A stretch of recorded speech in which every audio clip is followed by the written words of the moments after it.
Saat Enso menemukan darah di dalam truknya, dia terlihat sangat syok dan juga kaget. Dari arah belakang, Choi Min-guk datang. Enso dan Seyun kecil merasa sangat ketakutan. Kini Seyun dan juga Jung-yun dibawa ke rumah sakit untuk segera diobati. Sementara para detektif terlihat sangat khawatir. Kemudian saat detektif Hong datang, Chang Jin mengatakan bahwa Choi Min-guk kabur dengan menyandra seorang anak kecil. Rekan detektif Hong justru menyalahkan mereka. Yugun yang mendengar semua itu langsung emosi. Suk-woo pun memperlihatkan video ketika Choi Min-guk menusuk Jung-yun. Hal itu pun membuat detektif Hong akhirnya merasa bersalah. Chang Jin langsung menelpon rekannya dan meminta seluruh dokumen dari kasus Tong Biru. Sementara Seyun masih terlihat sangat kesakitan. Dia teringat kejadian saat Jung-yun ditusuk. Di sisi lain ternyata Choi Min-guk tidak bisa menaiki kapal. Choi Min-guk pun harus kembali masuk ke dalam truk. Seun meminta maaf dan menyalahkan Seon atas kejadian ini. Dia seharusnya tidak meminta sang ayah untuk mengobati Seon. Namun Choi Min-guk justru menyalahkan Seun. Kini Jung-yun akan dioperasi karena luka tusuk yang dideritanya. Sementara Kim Jin-re dan juga detektif lainnya sedang berdiskusi. Dia masih akan menjadikan Seo-yun sebagai pelakunya. Dia mempunyai rencana untuk menjadikan Seo-yun sebagai orang yang memalsukan identitas dan juga orang yang mencoba melakukan pembunuhan kepada Jung-yun. Mendengar hal itu, Yugun kesal dan meminta agar Choi Min-guk diperiksa. Menurutnya, Choi Min-guk adalah orang yang psikopat. Tetapi Kim Jin-re justru marah kepada para detektif karena mengejar orang yang tidak terlibat. Dia justru meminta para detektif untuk lepas tangan dari Choi Min-guk. Tentu saja hal itu membuat Pak Choi marah karena anggotanya yang menjadi korban. Pak Choi juga menyesal ketika Jung-yun ingin mendalami kasus tersebut, dia justru menolaknya. Tiba-tiba Chang Jin datang dengan membawakan informasi terbaru. Ternyata Choi Min-guk adalah Go Do-sam, tersangka dari kasus Tong Biru. Di sisi lain, Direktur Kim terlihat panik karena nampaknya pelaku yang sebenarnya akan segera terungkap. Nah, percakapan itu ternyata didengar oleh Dr. Chon. Namun Dr. Yeon berusaha untuk meyakinkan Dr. Chon bahwa Seo-yun terbukti memalsukan kasus Nam Seung-yup. Tetapi Dr. Chon tahu bahwa Seo-yun lah yang meminta untuk melakukan uji ulang untuk kasus Nam Seung-yup. Hal itu membuat Direktur Kim marah. Dr. Chon membawa semua bukti laporan bersih yang dia kerjakan selama ini bersama Seon. Kini Direktur Kim marah dan memperingatkan Dr. Chon. Sementara itu, Seon teringat masa lalunya ketika Anso menyiramkan cairan ke muka ayahnya. Kemudian dia membawa Seon kabur. Kini Choi Min-guk juga terus mencari keberadaan Seon. Sementara Seon juga dihukum atas perbuatannya. Di lain sisi, detektif Hong juga masih mencari tahu siapakah Choi Min-guk yang sebenarnya.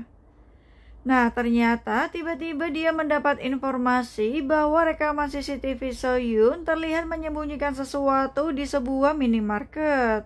Mereka pun langsung menuju ke tempat itu dan mengambil buku yang disembunyikan oleh Seo-yun. Seo-yun juga masih teringat tentang masa lalunya ketika Anso membawanya kabur. Saat mendengar teriakan ayahnya, Seo-yun kecil berhenti sejenak. Anso meminta dia untuk segera pergi, tetapi Seo-yun hanya terdiam. Kemudian Seo-yun terbangun. Namun dia justru mencemaskan kondisi Jung-yun yang belum sadarkan diri. Chang Jin, Yugun dan juga Suk-woo kini akan menelusuri siapakah Choi Min-guk yang sebenarnya. Dia tidak menyangka bahwa Choi Min-guk berpura-pura pincang untuk mengelabui mereka. Rumah Choi Min-guk dulu terlihat kosong. Mereka pun bertanya dengan warga setempat. Seyun masih mengkhawatirkan tentang Jung-yun yang ternyata selama ini masih mempercayainya. Tiba-tiba detektif Hong datang. Seyun akan diinterogasi sebagai pelaku dari pembunuhan berantai. Detektif Hong mulai bertanya apakah hubungan Seyun dengan Choi Min-guk. Tetapi Seyun tidak menjawab pertanyaan itu, justru meminta dipertemukan dengan Jung Yun.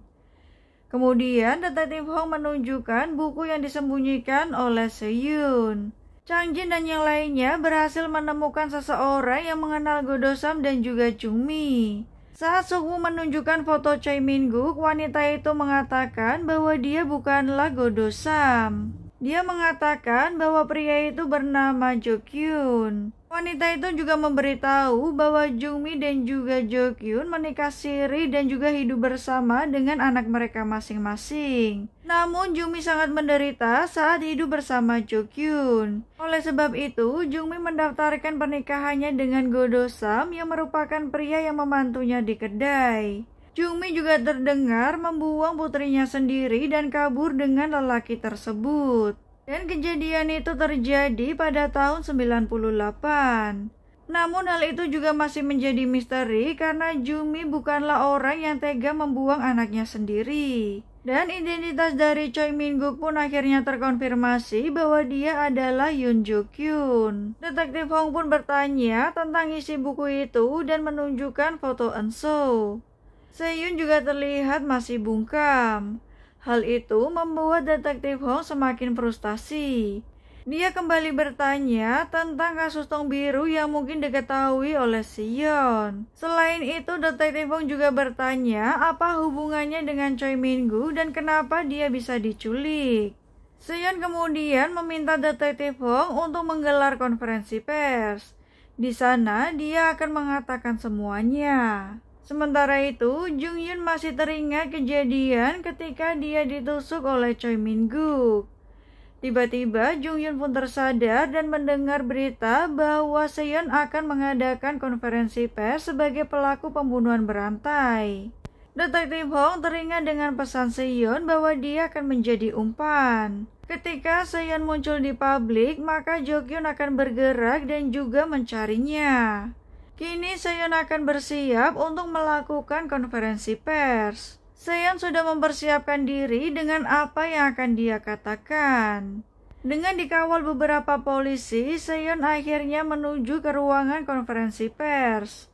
Semua jurnalis sudah menunggunya. Seon memperkenalkan diri sebagai dokter forensik Korea sekaligus terduga pelaku pembunuhan berantai yang ada di Yongchon. Selain itu, Seon juga menyebutkan kasus yang masih menjadi misteri yaitu tong biru yang terjadi tahun 98. Seon akhirnya mengakui bahwa dia adalah putri dari Yoon Jo Kyun.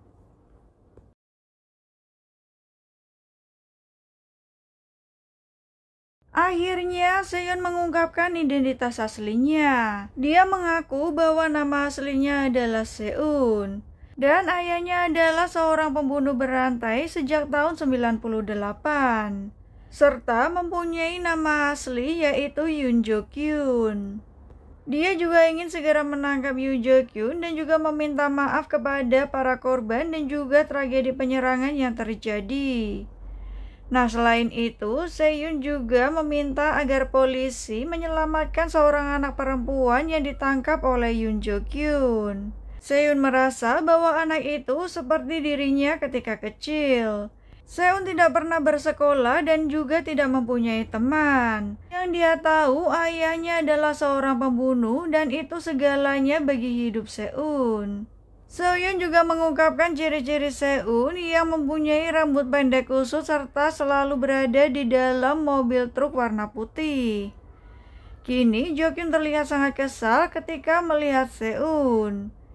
Dia pun kemudian memecahkan kaca dan membuat Seun sangat ketakutan. Di sisi lain, Chang Jin dan juga detektif lainnya mengunjungi Jung Hyun. Yoo-gun menggoda Chang Jin bahwa dia menangis ketika melihat Jung Hyun terluka.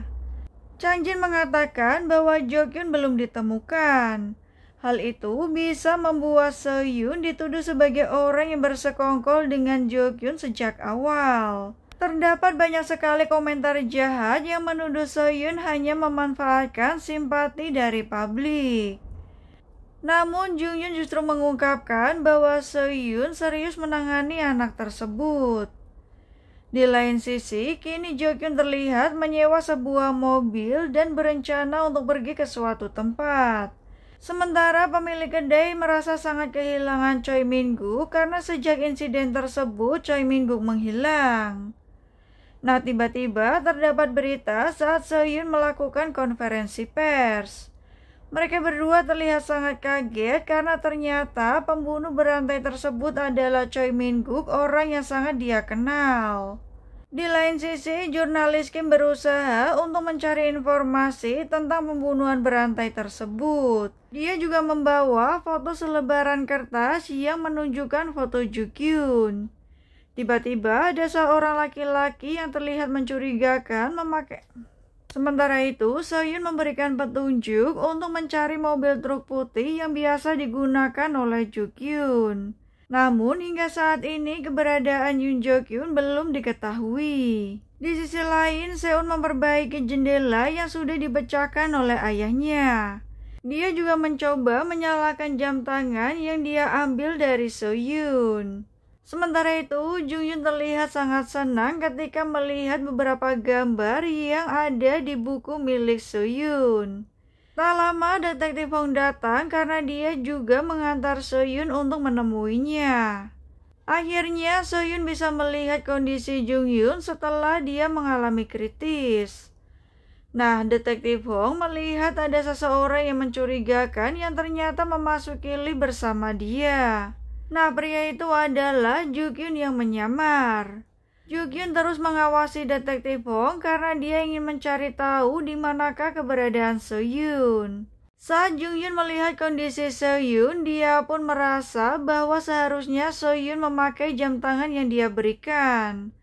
Tetapi Seo-yoon mengatakan bahwa dia sudah memberikannya kepada Seun. Saat melihat foto Eun-so yang ada di buku miliknya, Seo-yoon teringat tentang masa lalu ketika Eun-so datang dan mengubah hidupnya.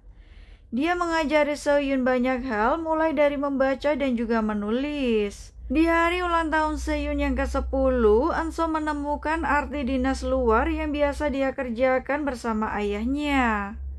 Eun-so terkejut dan melarikan diri bersama dengan Seo-yoon tanpa rencana. Namun Eun-so meninggal dan setelah Seo-yoon menguburkannya di dekat bukit, dia kemudian pingsan. Seo-yoon ditemukan oleh seorang pendaki. Dia merasa cukup beruntung karena saat dibawa ke panti asuhan, dia bertemu dengan ibunya. Dari ceritanya tersebut, Jung Yoon merasa bahwa Seo-yoon sebenarnya sangat mengkhawatirkan Seun. Nah, kini dia meminta agar Seo-yoon tidak melakukannya sendiri. Di sisi lain, Seun berusaha mencari kabel pengisi daya untuk mengecas jam miliknya. Akhirnya, jam tersebut pun menyala. Nah, Jo Kyun kini akan berpura-pura menjadi seorang dokter untuk mencari Seo-yoon. Saat Seo-yoon akan kembali ke kamarnya, dia melihat Jo Kyun yang menyamar menjadi seorang dokter. Mereka pun kemudian berpapasan. Di saat polisi mendekatinya, Seo-yoon meminta izin untuk bertemu Jung Yoon lagi. Ternyata dia menemui ayahnya di tangga darurat. Seo-yoon bertanya tentang keadaan Seun. Namun saya berbohong bahwa Seun berada di dalam mobil. Seo-yoon pun tidak mempercayai hal tersebut dan meminta sang ayah untuk membawa Seun naik ke atas. Jo Kyun justru mengancam akan menghabisi Seun dan juga ibunya jika Seo-yoon tidak mau ikut bersamanya. Nah, saat Jo Kyun mengulurkan tangannya, Seo-yoon ingin meraih tangan Jo Kyun, tetapi tiba-tiba polisi datang. Jo Kyun langsung kabur meninggalkan mereka. Sementara jurnalis Kim memasuki tangga darurat untuk mencari informasi. Tetapi tiba-tiba dia berpapasan dengan Jo Kyun. Melihat wajah Jo Kyun, tentu saja jurnalis Kim tahu bahwa dia adalah pelaku yang sedang dicari. Jurnalis Kim pun buru-buru mengejarnya dan mengikutinya secara diam-diam. Saat Jo Kyun pergi menaiki mobilnya, jurnalis Kim juga mengikutinya dari belakang. Sementara itu, berdasarkan pengakuan dari Seo-yoon, para detektif diminta untuk segera mencari truk putih milik Jo Kyun. Mereka pun harus mencari seluruh sudut CCTV yang melewati jalan tol. Detektif Hong meminta bahwa mereka harus segera menemukan Jo Kyun untuk menyelamatkan Soyun. Nah, kini Seun terlihat sendiri. Dia pun merasa lapar dan mempunyai sedikit uang. Dia pun pergi untuk membeli sesuatu. Di lain sisi, Jo Kyun mengetahui bahwa dia sedang diikuti oleh seseorang. Jo Kyun sengaja berhenti di sebuah pom bensin untuk mencari tahu siapakah yang mengikutinya. Kini jurnalis Kim kehilangan jejak dari Jo Kyun. Sementara itu, saat Seun terlihat membeli roti, ternyata pemilik toko sedang melihat berita.